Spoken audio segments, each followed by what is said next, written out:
All right, let me talk about this next banner. Obviously, as we talked about before with the premium currency banners, because this is the one that has the previous outfits. That's got the Cloud, Red, and Vincent summer outfits. With these in particular, don't spend your premium currency, your money, on these banners. These cost way too much money for very little return on investment. Most of the outfits here, actually all 3 of the outfits that are included on this premium banner, are not good. They're just for aesthetics. And like, if you want to spend $300 to get your aesthetic outfit by Beans, go for it. I'm not going to stop you. If you got that expendable income, go off, King. But like, not for me, dude. Not for me. I'm good. I'm good. So let's just go to the actual limit break draw. Then we're going to talk about the 4 outfits that are here. All right, let's talk over them really quick. Obviously, as we've talked about before, all of these outfits and stuff I've gone over, and I have these videos up on YouTube. If you want a more full in-depth breakdown, you're more than welcome to check out those videos individually. I will go over each of them, but like, you know, I'm going to be pretty brief.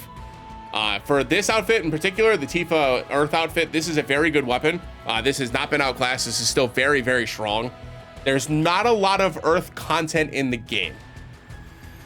Right? There's not a lot of content where Earth damage is necessary. Now that may change over the coming weeks or months, but that's what we said at half anniversary as well. And while it was fun to fight Odin when Odin was around, and you know, if you're doing the Odin summon fights, this is great for those fights. Most of the Earth weak weapons or Earth weak damage or Earth weak enemies, what is wrong with me? The Earth weak enemies in this game are weak to magic Earth, not physical Earth. There are only a few that it's like both. But like the Zenton thing that we fight is magic Earth, and Odin is physical Earth. But again, Odin's is just a summon, right?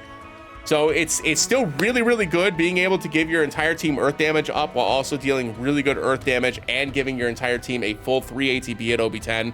This is a very strong weapon and it's very, very good, right? Still the premier Earth damage. That hasn't changed. I doubt it will anytime soon. If it does, it's probably going to be a year from now.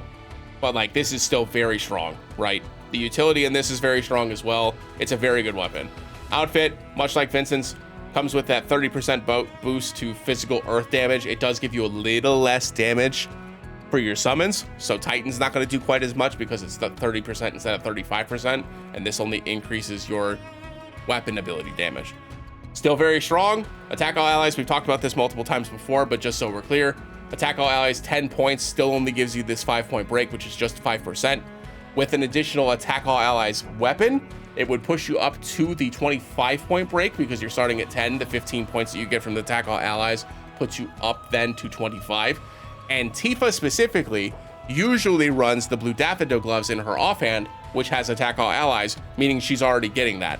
So unlike Vincent, who doesn't have an attack all allies weapon yet, Tifa does, and can utilize this a little bit better than Vincent can and get to this 25-point break a lot easier. So as a result, it makes it a little bit more of a min-max power boost, right? She's getting a little bit more power out of this because she doesn't have to waste a sub-weapon slot.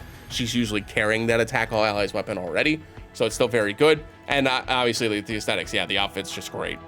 It's a great outfit. It's a great outfit. But yeah, solid outfit, solid weapon, very, very good. Angeal's outfit. Now, I originally was pretty disparaging, not on the aesthetics. I think this outfit looks dope. I think this looks great. But the outfit itself was one that I wasn't super thrilled about, and I wasn't super thrilled about. Was it the weapon I wasn't thrilled about? Let's find out. So, physical defense up, mid to high, magic defense up, mid to high. Oh, that's right. This is one that it required OB6, right? Yeah, it required too much investment. Yeah, that's my problem with it, right? Low to mid is okay, but like having to cast this twice to get medium magic defense, and this is Angeal's only instance of magic defense all allies right now, which is a big bummer because he doesn't have access to magic defense all allies in any other capacity yet. That's probably going to change, which will make this weapon less good because Stalwart Integrity does physical defense up with a physical attack boost, and in I think almost every circumstance I would rather have that, right? The fact that you're able to put a veil onto your entire team is good, but like how useful or usable is that, right? It doesn't come in handy often. It's just nice to have. And again, the real problem with this weapon, much like our current banner, is that OB6 is a lot to ask for a defensive weapon, for a utility weapon, right? So it's not a bad weapon. It's still very, very good. And it's again, Angeal's only instance of magic defense all allies, so it's still a good weapon. but like it just requires too much investment for you to actually utilize this in any meaningful way. And the R abilities are just okay, right? Physical defense is good, but attack all allies on a defensive weapon is whatever. Like, it's fine.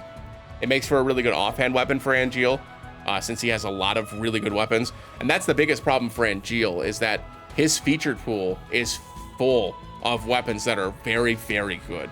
Like, his featured pool is very good. So it's very difficult to want to put a secondary weapon onto Angeal that isn't one of those very good weapons. But this is also pretty good, right? It's solid. The outfit itself came with Reprieve, which Reprieve is good. But then this was where I was like, that's not that great. This just increases the physical defense up, so you do get 4 tiers instead of 3, which is good.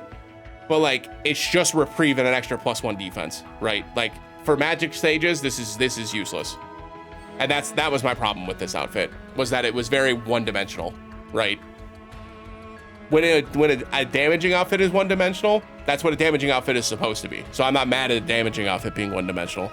But when a defensive outfit is one-dimensional, especially in today's realm where we're looking at outfits that have, well, like offensive outfits that have physical and magic defense plus 20%, right? Both on an offensive outfit. And then Angeal just gets +1 physical defense up on his outfit. It's like, right? Reprieve is great, especially on a tank. Reprieve is great. I'm not taking that away from it at all. It's a great outfit for that in particular, right? It could just have Reprieve, and I would still tell you it's good. But like, it's not great. It's just good, which sucks because the outfit's dope. I love the outfit. I think it's great. And then obviously these last two banners are going to be the last two outfits are going to be the Bahamut outfits. As we talked about before, Bahamut Fangs was very, very good back in the day because it was the first instance of having magic attack all allies, which was very unique and very important.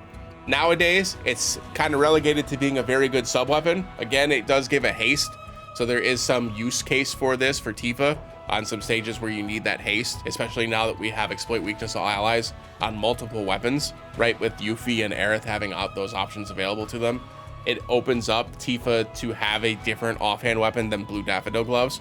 However, that's pretty nichey, and I don't think it's necessarily worth expending your resources on. It's fine, right? It's good, not great. The Bahamut suit, much like all of the other Bahamut outfits, this is good. Like 10% magic attack is a decent figure. An extra 10% damage is welcome, but not great. And attack all allies +5 is not that good, right? This has been pretty much outclassed by every outfit that Tifa's had since then. So if you have any outfit that Tifa's had since then, I would say this is a pretty easy skip.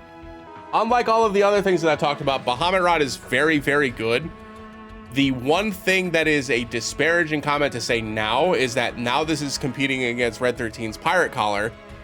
And although Red 13's Pirate Collar is offensive, Aerith's has defensive effects with physical defense all allies. And although it only does a medium increase, it's still very strong, right? It's still very strong. It still gives the ATB for lower HP, just like Red 13's does. It comes with heal instead of buff debuff extension, which makes it a lot more, better at healing, right? Versus the offensive side of it. It also has an Asuna slot. It also has a heal slot. So like, you're noticing a lot of similarities here, right? They're basically the same weapon. It's just Red 13's has a bit more oomph to it because it's offensive. And this one has a bit more heal to it because it's focused on the healing side of things, right? Or the defensive side of things, more accurately. That said, Bahamut Rod is still incredibly strong. It's still a staple in the game. And Red 13 getting a Bahamut Rod option in his kit does not minimize how good this weapon is. It is still a very good weapon. It is still very strong. And if you do not have a copy, it is still very worth going for it and having at least one of this, because even at 1, you're still able to go low to mid with the defense increase, right? So it's still solid. Asuna all is very important in this game on the stages where we see things like poison affecting all allies, darkness affecting all allies, silence affecting all allies. Things like these dungeon rankings, battle rankings, we're seeing these effects happen more frequently now, and having an Asuna that can heal your entire team from that status effect is very important. So if you don't have Bahamut Rod, it's still very good. Is it a necessary pull? I say with Red 13's outfit and weapon out right now, it's not necessary, but it is still very, very good. It's still very, very good. Yeah, I don't blame you. I don't blame you. The unfortunate bit with these banners, and that's actually where we were going next, is the stamp card. The stamp card is unfortunately just not very good, right? It's just not very good. It's exactly the same as other limit break weapon stamp cards, and it leaves like you're only going to get 2 guaranteed copies of the weapon that you're looking for, and it takes you up to 6 stamps to get there, right? Which is kind of a bummer. The good news is with this in particular that the odds for the limit break weapons are really high, like way higher than the wish list options. So the odds of that 5-star guaranteed being one of the 4 weapons that you're looking for is pretty high, but it's not guaranteed, right? So like, it's good, but it's also not guaranteed, right? When it comes to the wish list on this, I'm not gonna break it down too hard. I feel like most of the weapons on the list here are utility weapons at the end of the day. The only thing that I would actually like custom a wish list for would be for Earth Tifa. There are certain weapons that I think work really well with Earth Tifa. One in particular that comes to mind is Angeal Sequoia Dendron, because this one gives 31 physical attack and 56 points of Earth potency. Mixing this with her main hand, Gauntlet of the Worthy, gives her that 65-point break, which gets her all the way up to that 100% Earth potency damage, which is where that I like to have that cutoff there, because then I usually go to physical ability potency at that point.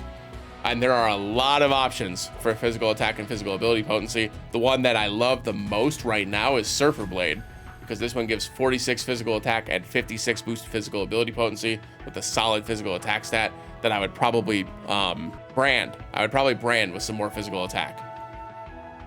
But the Earth Tifa is very, very good. Coming from somebody that actually uses Earth Tifa still quite a bit. I still use her for basic content in this game. And the truth of it is that the build is pretty flexible outside of that Sequoia Dendron, which I think is pretty mandatory, right? Because this just gets her that nice break. And then the last 2 slots, physical ability potency, attack, whatever you need, HP, right?